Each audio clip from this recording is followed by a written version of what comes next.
Hello friends, welcome to quick learn tutorial series. इस video में आज अपन देखेंगे common base configuration of transistor. ये बहुत ही इंपॉर्टेंट टॉपिक है ट्रांजिस्टर का।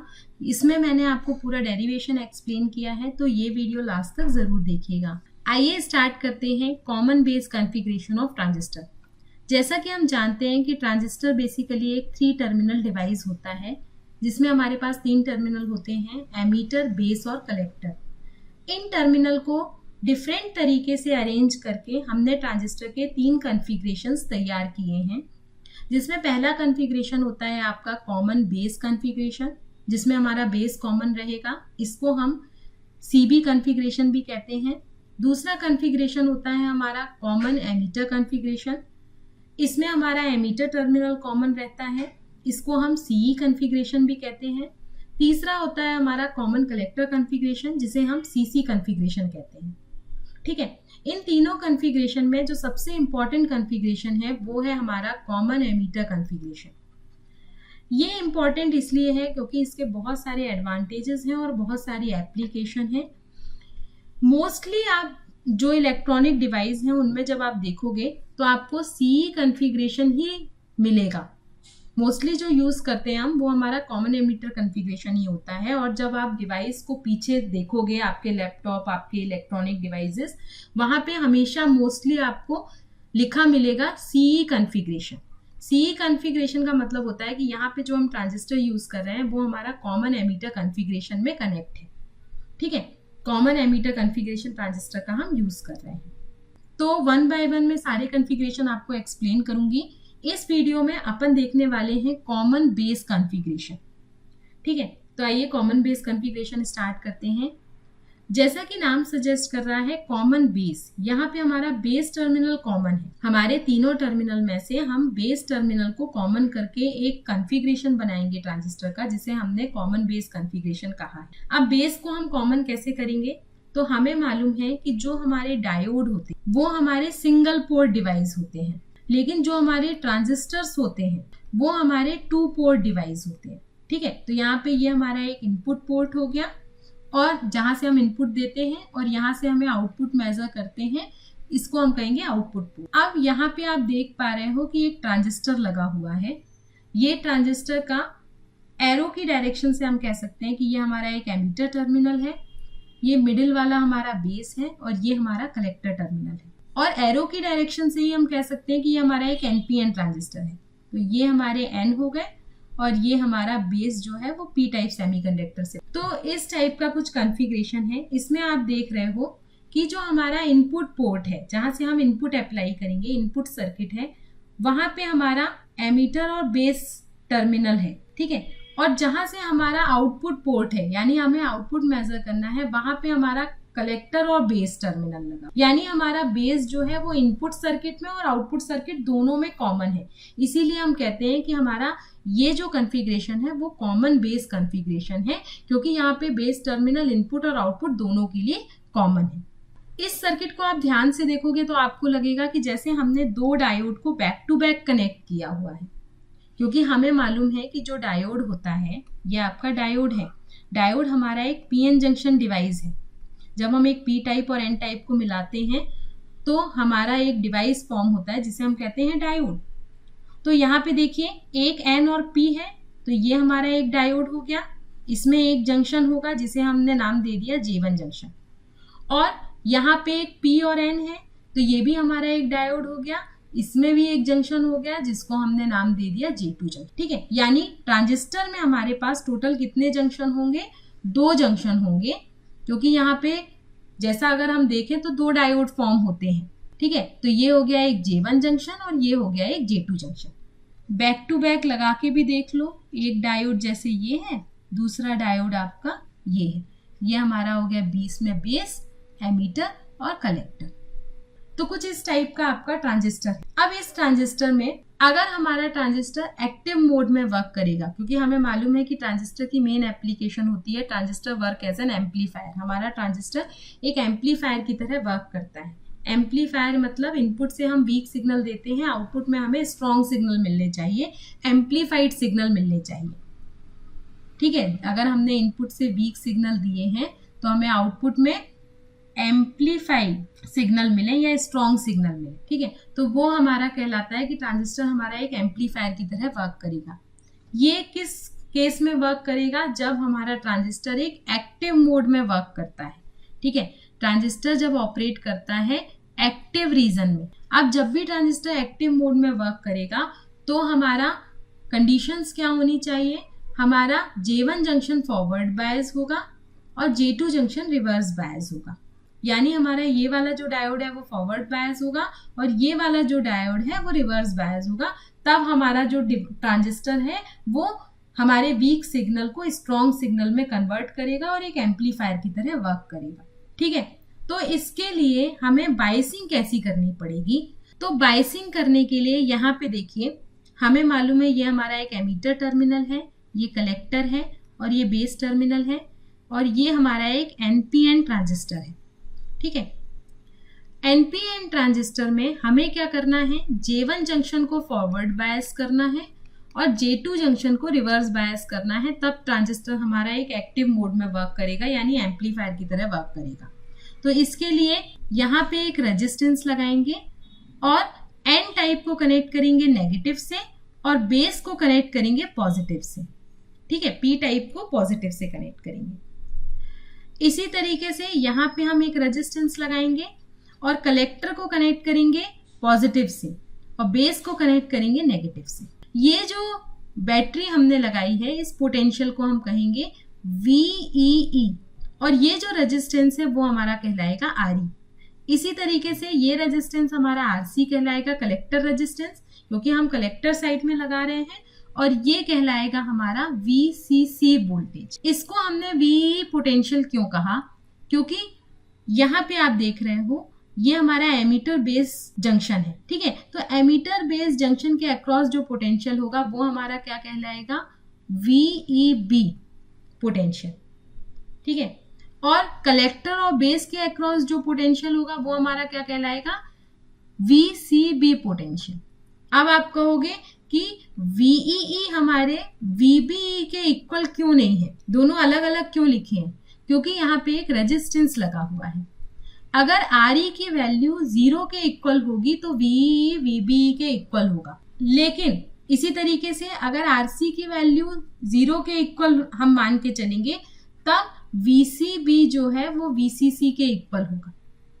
लेकिन प्रैक्टिकली RE और RC की वैल्यू 0 नहीं होती।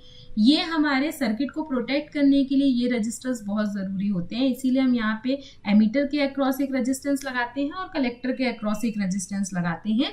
तो इनकी वैल्यू 0 नहीं होती।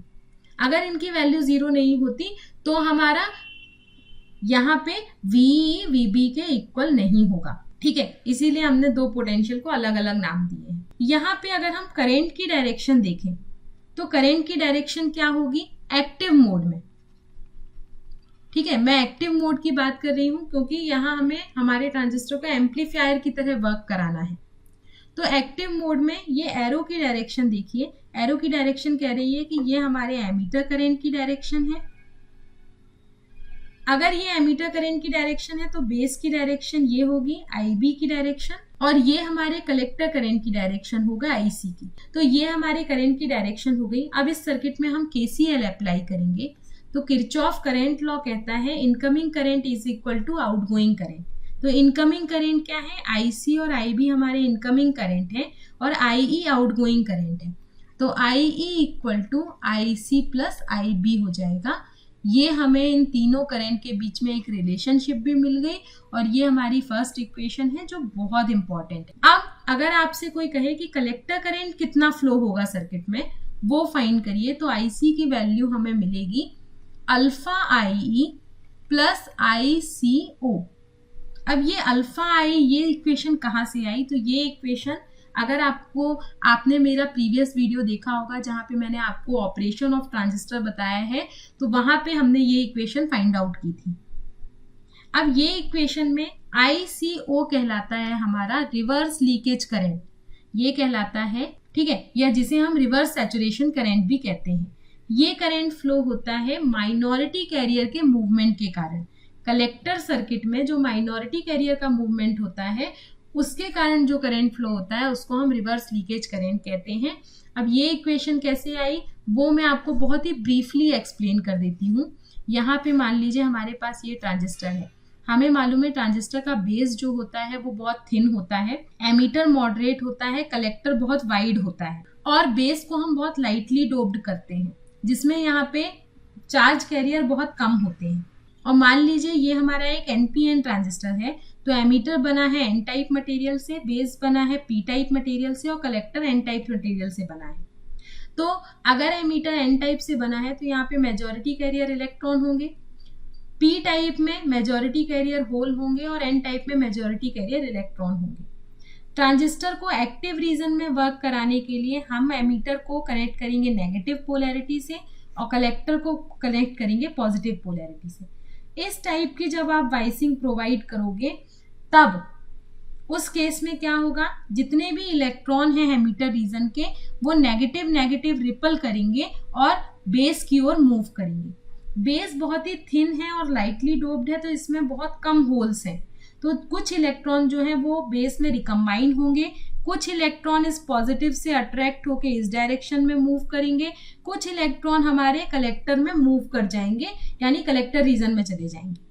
कितने इलेक्ट्रॉन कंबाइन होंगे, कितने मूव करेंगे कलेक्टर में, तो मान लीजिए हमारे पास एमीटर में n number of total electrons हैं, तो बेस में 1 minus alpha n number of electron recombine होके यहाँ जाएंगे और अल्फा n इलेक्ट्रॉन हमारे कलेक्टर रीजन में चले जाएंगे।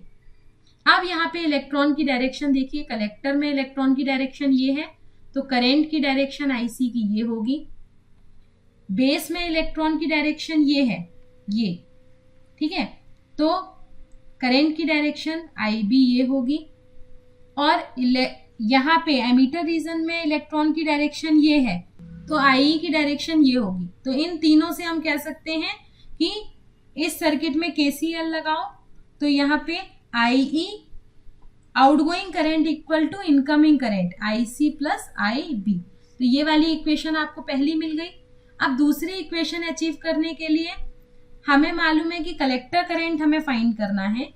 कलेक्टर में कितने इलेक्ट्रॉन्स आए, alpha n electron, n number of electron emitter के थे, तो कितना करंट प्रोड्यूस होगा, अल्फा IE के इक्वल, क्योंकि n number of electron emitter से आए हैं तो एमीटर कितना एमीटर करंट आ गया, अल्फा IE प्लस ICO।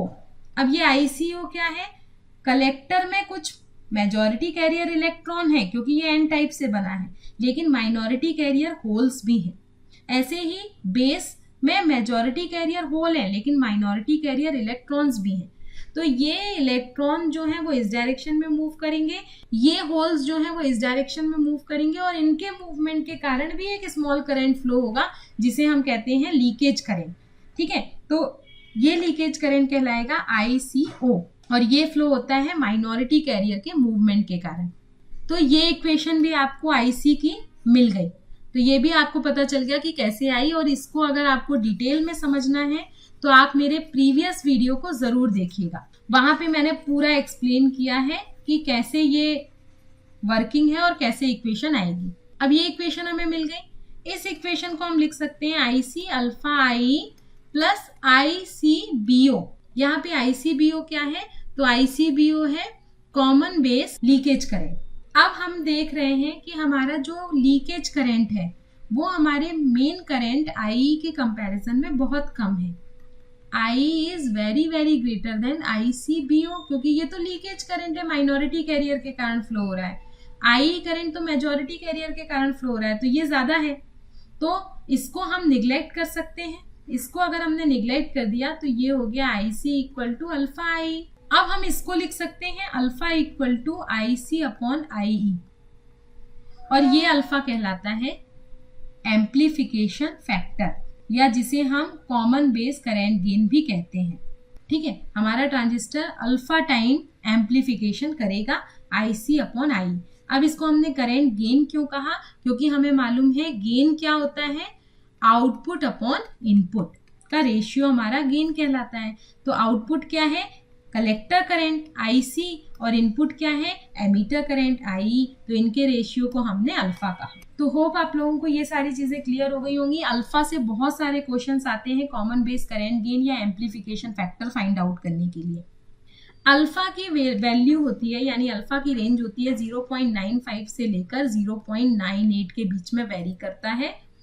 और अब अगर हमसे कोई कहे कि बेस करंट कितना होगा वो फाइंड करिए, तो बेस करंट IB की वैल्यू होती है 1 माइनस अल्फा IE। मैंने अभी आपको बताया था कि 1 माइनस अल्फा IE इलेक्ट्रॉन्स जो हैं वो बेस में रिकम्बाइन होंगे। अब ये IB की वैल्यू हम फाइंड भी कर सकते हैं, कैसे? तो यहाँ पे आपके पास दो इक्वेशन है, IE equal to IC plus IB। यहाँ पे मैं कर देती हूँ IE equal to IC plus IB। ठीक है, हमें मालूम है IC होता है अल्फा IE प्लस ICBO। तो ये IC की वैल्यू आप यहाँ पे रख दीजिए, तो क्या आएगा, IE equal to alpha IE plus ICBO plus IB। तो इससे आप लिख सकते हो IB equal to 1 minus alpha IE plus ICBO। तो ICBO को हम निग्लेक्ट कर दें क्योंकि ये हमारा लीकेज करंट है, निग्लेक्ट कर दें, तो IB is equals to 1 minus alpha IE। ये हमारा आंसर आ जाएगा। तो इस तरीके से हम सारे करंट भी निकाल सकते हैं, IB, IE और IC। ये देखिए हमने सारे करंट की वैल्यू फाइंड आउट कर ली। ये IE है, ये IC है और ये IB है। अब नेक्स्ट वीडियो में मैं आपको एक्सप्लेन करूंगी input characteristic and early effect of common base transistor. तो होप आपको वीडियो अच्छा लगा होगा। अगर वीडियो अच्छा लगे तो इसे लाइक करें, सब्सक्राइब करें, ज्यादा से ज्यादा फ्रेंड्स के साथ शेयर करें। Stay continue, keep watching, keep supporting, bye bye.